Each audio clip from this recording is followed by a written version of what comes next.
आले थांबा. ही माझी सासूबाई आता चहा ढोसायला दिलाय ना, गप चहा प्यायचा तरी इकडे इकडे. मरू दे. संगीता मला काय म्हणायचंय, माझं लग्न होऊन मला एक पोरग झालंय, पण तुझं अजून काही लग्न होईना.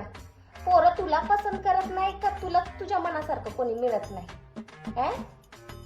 तसं नाही ग, खरं म्हणजे मलाच माझ्या मनासारखं कोणी मिळत नाही. आता तर घरचे पण वैतागलेत माझ्यासाठी स्थळ बघून.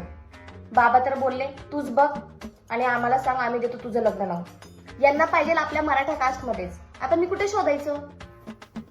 मराठा स्थळ ऍपवर. हो, मराठा स्थळ म्हणून एक ऍप आहे. तो ऍप तू पहिले डाउनलोड कर, रजिस्ट्रेशन कर, मग बघ तुला तुझ्या मनासारखा जोडीदार भेटतो का नाही. आणि हो, मराठा स्थळ ऍप मुलींसाठी फ्री आहे. आता तू म्हणशील ऑनलाईन मेट्रो मिनी ऍपवर विश्वास कसा ठेवायचा?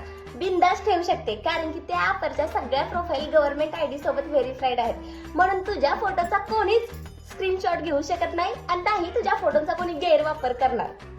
अरे वा, खूपच छान. मग तर मी आजच रजिस्ट्रेशन करते. आजच काय, आत्ताच करते. आणि हो, लग्नाला बोलव बरं. माझ्या लग्नात उड्या मारून मारून नाचत होती मेले, तर तुझ्या लग्नात नाचायला नको का? आणि हो, जर तुम्ही सुद्धा लग्नासाठी इच्छुक असाल तर काळजी करू नका, कारण याच कंपनीचे मराठा स्थळ ॲप सोबतच इतर समाजाचे देखील मॅट्रिमोनी ॲप आहेत. त्यावर जाऊन तुम्ही मनपसंत स्थळे पाहू शकतात.